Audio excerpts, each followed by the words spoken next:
What's up everybody? Welcome to Gamescom here in Cologne. This is my very first time being here and it is absolutely insane. The sheer scale of this event is just mind-blowing. We are here thanks to PC Game Pass, checking out a bunch of their upcoming titles. I have like back-to-back bookings, checking everything out, and I'm going to bring you every step of the way.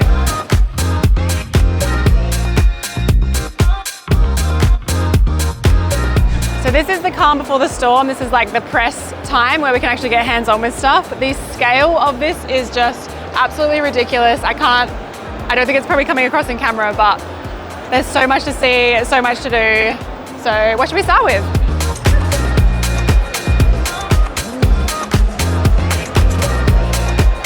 Oh, it's too fast, I think. Oh, so close! Sick.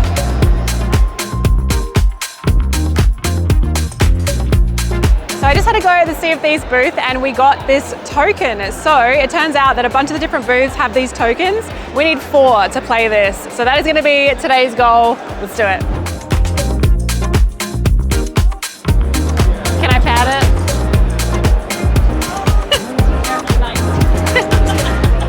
Good boy. Good boy. That's so cute.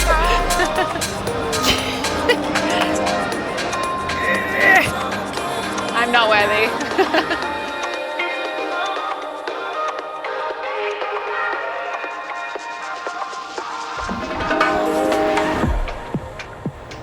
I just got hands-on with Towerborne, which is an upcoming side-scroller action-adventure hack-and-slash game, and as someone who's a big fan of Souls-like games, it was right up my alley. It's going to come out in early access, so obviously the game is going to develop over time, but at the build that we played on, there are 4 classes and your weapon determines your class. I was playing a character that had dual daggers and it was a very mobile class, so I was blinking all over the map and doing dodges. There are iframes as well for all of my Souls-like fans. I think this will be a great game for people with kids because you could have your child mashing away on the controllers, but you can be there being maybe a little more highly skilled, working with your weapon class and having a perfect strat. Initially in early access, it's going to be online multiplayer, but we did talk to the devs and they're going to bring in couch co-op at a later date.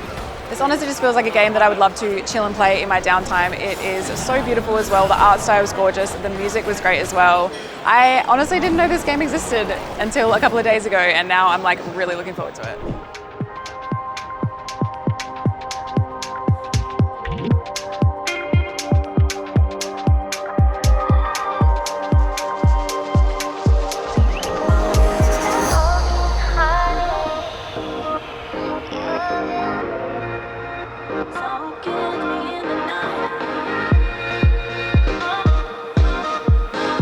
I've been around the PC Game Pass booth, got my hands on some games and 4 of these tokens. So now I need to make a really difficult decision whether or not I go for the guaranteed win with 2 tokens or spend all 4 of these and go for the claw machine, but potentially fail. So I think we go for the high risk.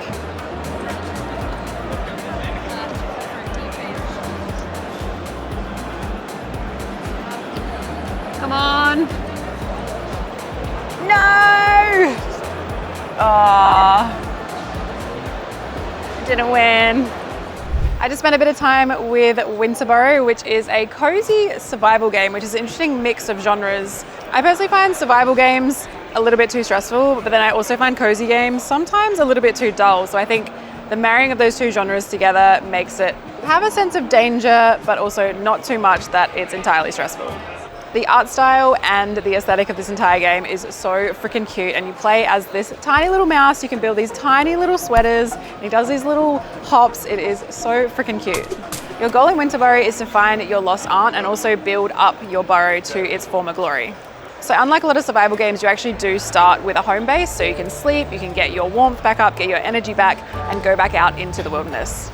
I enjoyed the progression in this game. It doesn't seem too overwhelming from the start with a bunch of different recipes. As you find different materials and build different items, then you get unlocks of different recipes.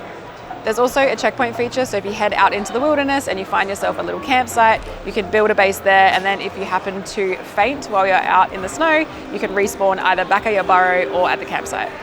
There's no weapon degradation either, which I love. That annoys me so much in survival games. And there's also no map, so you actually have to follow your footprints, and if a blizzard happens to come by, they might get wiped entirely. This is definitely a game that I could have overlooked, not really being the genre that I normally go for, but I do think that cozy survival crossover is so good, and it's so heckin' cute.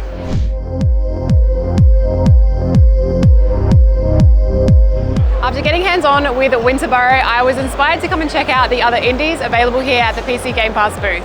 We all get very excited for these massive titles, but do not sleep on these indies, and back here there's a ton on offer.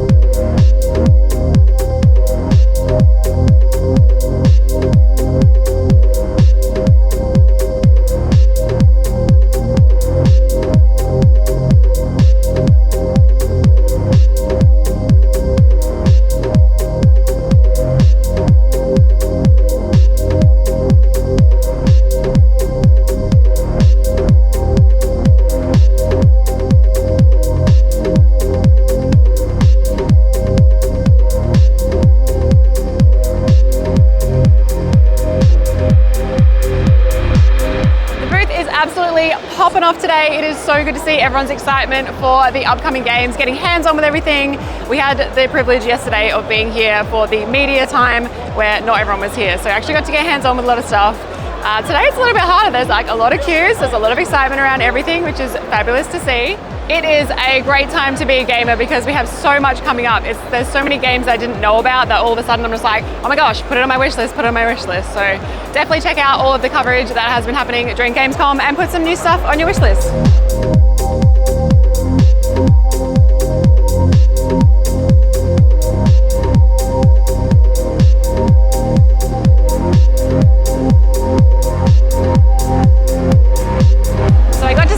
Behind closed doors action of some upcoming games. I can't show you any gameplay or tell you too much about it, but all I can say you should be very excited because there's some cool stuff coming.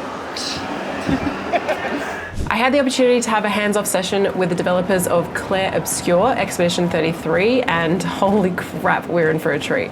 This is Sandful Interactive's debut game, fully realized in Unreal Engine 5.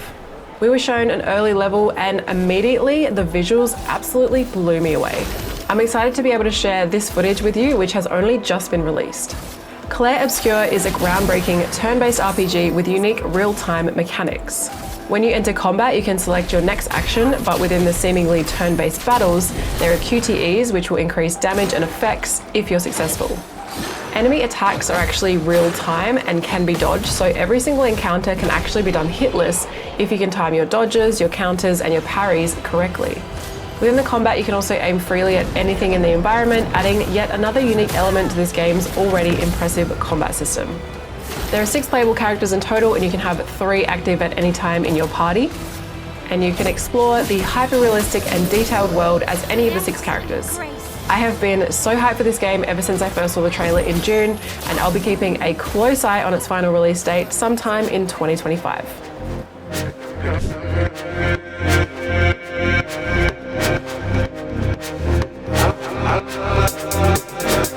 I've had my eye on the Flight Sim booth all weekend. I'm going to jump on and try and land a plane. Never played this game before, so we are going in blind. Yeah, that's all right. That'll be great. Okay, oh, cool. So, first things first with the controls, just think about small, smooth movements. So everything you do should be very smooth and controlled. So don't worry about the pedals on the ground, just use the yoke on top. Cool. And so you want to follow this path down around there, that's going to be your airport, that little dry stretch of land there. Oh no. Good. It's really hard. Nice and smooth. I'll raise your flaps a little bit here for you so you're a little more smooth. Amazing. It's beautiful. Oh my goodness. This looks so real. So we actually use Azure map data to make the whole world. So everything you're seeing is actually an accurate reflection of the world itself. Yeah, wow. Yeah, it's pretty neat. Can you go in cockpit? You certainly view? can. Oh my gosh. So the view here, oh my gosh, makes it a little bit harder to see, but you can actually change exactly how you're looking up and over. But this gives you a better idea here. All these instrument panels here as well are also mirrored to real life. So if you were to be in a Cessna 172 or 152, this would be the same instrument panels you'd be looking at in the plane. Wow. Do you prefer this view or the external I kind view? of like it. Yeah, Okay, I feel like I can see a bit better. So we're going to have you pull this down to about this red marker there. So go ahead and slide these two black levers down to right about there. Okay. That's just basically slowing down your airspeed so you get in for that approach. And then push ever so slightly forward on the controls. Yeah, go ahead and give it a nice push in so you're actually dropping down a little more. Perfect. Oh my gosh. That is so scary! Oh no. Okay, so you can kind of see here on the instruments. So you're going about 95 knots, about 1,500 feet. So we're going a little faster, we're a little high, but we can make it work. Okay. Okay, so pull back a little bit on that. Yep, let it out, even out. Perfect. Great. All right, pull up a little more back on that. Yep. Good. Hovering about 1,000 feet is perfect. Yeah, let's get you on the runway. There you go. And then now on the pedals, just tap the tap of them to slow down. It's on the very top of the pedals. And that'll eventually get you to stop. Whoa. No, it's Oh, there. You got it. What? For your first time, you did very good. Look at me landing a plane. Oh. You got it. So how much am I doing versus how much you're doing? You did all of it. I just adjusted your throttle a little bit because I think I had you pull down too much too soon. Gotcha. But that was perfect. That was amazing. The old saying is, any landing that is on the runway is the best landing, right? Let's go. So look at that. First try. Yes. Perfect. I landed a plane.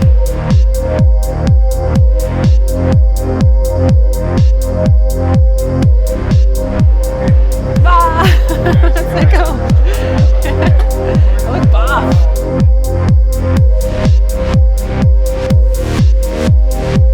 Hello. You guys look amazing. We're gonna give him some muscles.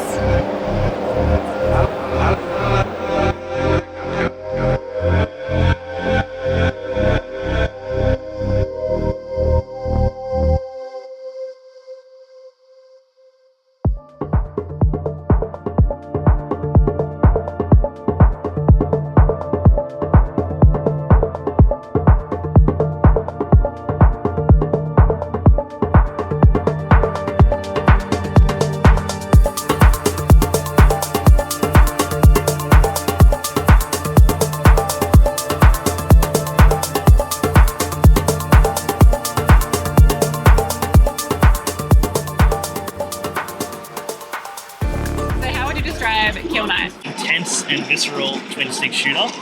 That essentially, the way we like to talk about the game is a game that assaults all your senses and massages them at the same time. I love that.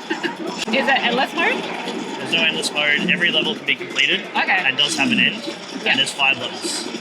And what would you say would be the success rate of people's first run? Very low. Very good. It is meant to be a challenging game. Yeah. We do try to ease people into it, but it's a game that you're meant to get better at and learn through playing. Yeah. It's not a roguelike, it's not a survival like any of those types of games. Everything's very predictable. It's always the same in terms of what things are spawning, how the weapons work, what your power levels are in the run. So it's more about like almost pattern recognition. You're learning, okay, when I defeat this thing, this is the enemy I'm going to have to fight next. You learn the counters, so as you get deeper into the game, different enemies have different weaknesses. You start to learn like how to manage your resources effectively to save them for the right enemies. When you pick it up, very simple at first because you go, oh yeah, this button shoots, this button dodges. Yeah. I swing my sword, I do this. But then the more you play, you start to learn more of the intricate parts of the mechanics. So you can beat the game just by walking around and shooting, but you will have a much easier time and better time at it as you start to understand more of the depth of the mechanics. Yeah. I just had a crack at Kill Knight, which is a top-down isometric twin-stick shooter, and it is brutal.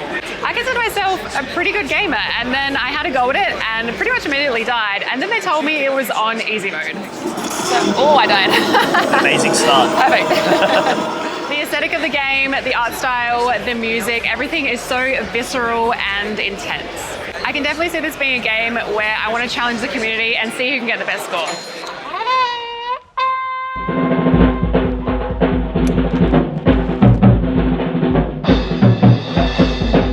Something that I have been super excited about ever since it went viral is Mouse. Mouse isn't just another boomer shooter, it is inspired by Bioshock, Cuphead, Metroidvania style games, and the art style is inspired by 1920s rubber hose animation.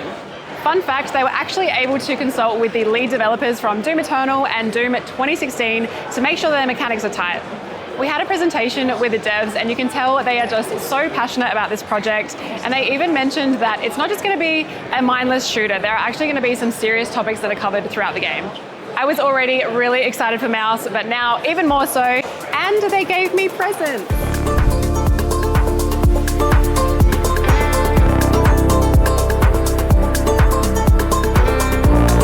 As you can see, it is getting freaking ridiculous in here now. We're gonna head over to the Diablo booth to get hands on.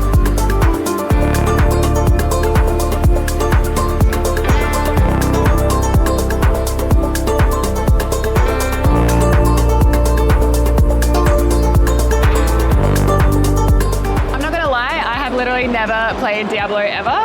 It's just something that I've never felt compelled to get into, but I think I'm into Diablo now. This is freaking sick. I don't even know what my class is. I'm kind of just mashing, but I've got this giant bird character. I've got all this cool stuff going on. There's a bunch of spiders that I'm just demolishing. I think I'm into Diablo.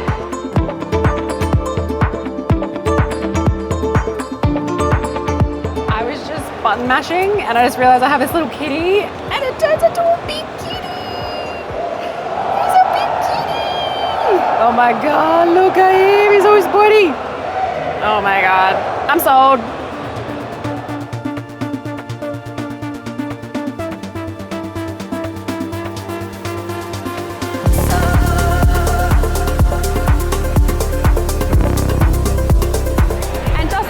Gamescom 2024 has come to an end. What an amazing experience. Thank you so much to PC Game Pass for bringing me along for the journey. I hope you all enjoyed watching and hopefully I'll be back next year.